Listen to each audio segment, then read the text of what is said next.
ಉಡಾಯಿಸೋ ಖಾರ ಬಣ್ಣ ರುಚಿಯನ್ನು ನೀಡುತ್ತದೆ. ಆಚಿ ಮೆಣಸಿನ ಪುಡಿ ಚಿಂದಿ ಉಡಾಯಿಸೋ ಖಾರ ಬಣ್ಣ ರುಚಿ. ಆಮೇಲೆ ತಿರಸ್ಕಾರ ಆಯಿತು. ತಾಂತ್ರಿಕ ಕಾರಣ ಅಲ್ಲದು. ನಾನು ಬಹಳ ಸ್ಪಷ್ಟವಾಗಿ ಹೇಳಿದ್ದೀನಿ. ನಾನು ಕೊಟ್ಟ ಮೇಲೆ ಅವರು ತಮ್ಮ ವಿಲಿಂಗ್ನೆಸ್ ಎಕ್ಸ್ಪ್ರೆಸ್ ಮಾಡಿದರೆ ಕೊಡ್ತೀನಿ ಅಂತ ಮುಂದೆ ಬಂದರೆ ಅದಕ್ಕಿಂತ ಮೊದಲೇ ನಂದು ಸ್ವೀಕಾರ ಮಾಡ್ರಿ ಅಂತ ಹೇಳಿದ್ದೀನಿ.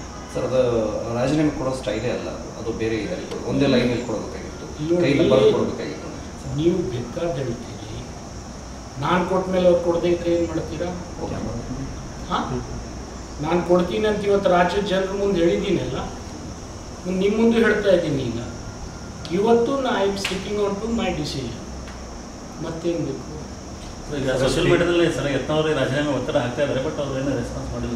ಅದು ಅವ್ರಿಗೆ ಬಿಟ್ಟಿದ್ದು, ಅವ್ರಿಗೆ ವಿವೇಚನೆಗೆ ಬಿಟ್ಟಿದ್ದು. ನನ್ನ ಕೆಲಸ ಏನಿತ್ತು ಅವ್ರು ಸವಾಲು ಹಾಕಿದ್ದು. ವಿಶೇಷವಾಗಿ ಶುಕ್ರವಾರನೂ ಡೆಡ್ಲೈನ್ ಹಾಕಿದ್ರು. ಅದಕ್ಕೆ ನನಗೆ ಅನಿವಾರ್ಯವಾಗಿ ಕೊಡಲೇಬೇಕಾಯ್ತು. ಯಾಕಂತಂದರೆ ಸವಾಲು ಸ್ವೀಕಾರ ಮಾಡದೇ ಇದ್ದರೆ ನಾಳೆ ನಾನು ಸಾರ್ವಜನಿಕವಾಗಿ ಮುಖ ತೋರಿಸ್ತಕ್ಕಂಥ ಸ್ಥಿತಿಗೆ ಬರ್ತಿದ್ದಿಲ್ಲ.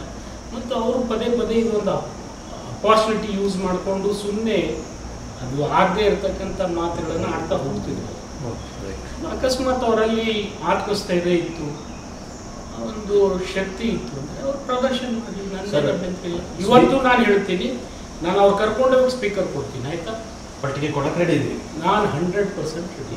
ಅದು ಸವಾಲು ಯತ್ನಾಳ್ ಸ್ವೀಕರಿಸ ಸವಾಲ್ ಗಿವಾಲ್ ನಾನು ಹಾಕಿಲ್ಲ. ಸವಾಲು ಹಾಕಿದವ್ರಿಗೆ ಉತ್ತರ ಕೊಟ್ಟಿದ್ದೀನಿ ಅಷ್ಟೇ. ನಾನು ಸವಾಲು ಹಾಕ್ತಕ್ಕಂಥ ಮನುಷ್ಯನೂ ಅಲ್ಲ. ನಾನು 30 ವರ್ಷ ರಾಜಕಾರಣದಲ್ಲಿ ನೀವು ನೋಡಿದ್ದೀರಿ, ನಾನು ಯಾವತ್ತೂ ಸವಾಲು ಹಾಕಿಲ್ಲ. ಮತ್ತು ಸವಾಲು ಹಾಕಿದವ್ರಿಗೆ ನಾನು ಸ್ವೀಕಾರ ಮಾಡಿ ಉತ್ತರ ಕೊಟ್ಟಿದ್ದೀನಿ. ಸರಿಗೆ ಯತ್ನಾಳ್ ಅವರು ಆಮೇಲೆ ತಿರಸ್ಕಾರ ಆಯಿತು. ತಿರಸ್ಕಾರ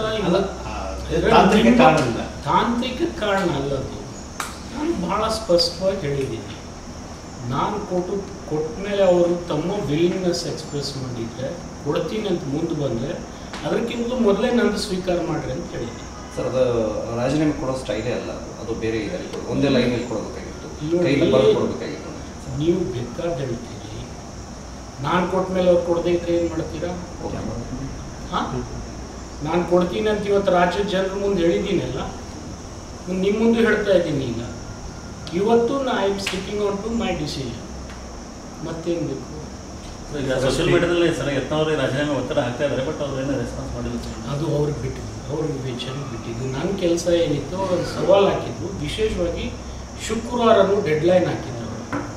ಅದಕ್ಕೆ ನನಗೆ ಅನಿವಾರ್ಯವಾಗಿ ಕೊಡಲೇಬೇಕಾಯ್ತು. ಯಾಕಂತಂದರೆ ಸವಾಲು ಸ್ವೀಕಾರ ಮಾಡದೇ ಇದ್ದರೆ ನಾಳೆ ನಾನು ಸಾರ್ವಜನಿಕವಾಗಿ ಮುಖ ತೋರಿಸ್ತಕ್ಕಂಥ ಸ್ಥಿತಿಗೆ ಬರ್ತಿದ್ದಿಲ್ಲ. ಮತ್ತು ಅವರು ಪದೇ ಪದೇ ಇದೊಂದು ಅಪಾರ್ಚುನಿಟಿ ಯೂಸ್ ಮಾಡಿಕೊಂಡು ಸುಮ್ಮನೆ ಅದು ಆಗದೆ ಇರತಕ್ಕಂಥ ಮಾತುಗಳನ್ನು ಆಡ್ತಾ ಹೋಗ್ತಿದ್ರು. ಅಕಸ್ಮಾತ್ ಅವರಲ್ಲಿ ಆತ್ಮಸ್ಥೈರ್ಯ ಇತ್ತು, ಒಂದು ಶಕ್ತಿ ಇತ್ತು ಅಂದರೆ ಅವ್ರು ಪ್ರದರ್ಶನ ಮಾಡಿ. ನನ್ನ ಇವತ್ತು ನಾನು ಹೇಳ್ತೀನಿ, ನಾನು ಅವ್ರು ಕರ್ಕೊಂಡು ಹೋಗಿ ಸ್ಪೀಕರ್ ಕೊಡ್ತೀನಿ, ಆಯಿತಾ? ಪಟ್ಟಿಗೆ ಕೊಡಕ್ಕೆ ರೆಡಿ ಇದ್ದೀವಿ ನಾನು 100% ರೆಡಿ. ಅದು ಸವಾಲು ಯತ್ನಾಳ್ ಸ್ವೀಕರಿಸ ಸವಾಲ್ ಗಿವಾಲ್ ನಾನು ಹಾಕಿಲ್ಲ. ಸವಾಲು ಹಾಕಿದವ್ರಿಗೆ ಉತ್ತರ ಕೊಟ್ಟಿದ್ದೀನಿ ಅಷ್ಟೇ. ನಾನು ಸವಾಲು ಹಾಕ್ತಕ್ಕಂಥ ಮನುಷ್ಯನೂ ಅಲ್ಲ. ನಾನು 30 ವರ್ಷ ರಾಜಕಾರಣದಲ್ಲಿ ನೀವು ನೋಡಿದ್ದೀರಿ, ನಾನು ಯಾವತ್ತೂ ಸವಾಲು ಹಾಕಿಲ್ಲ.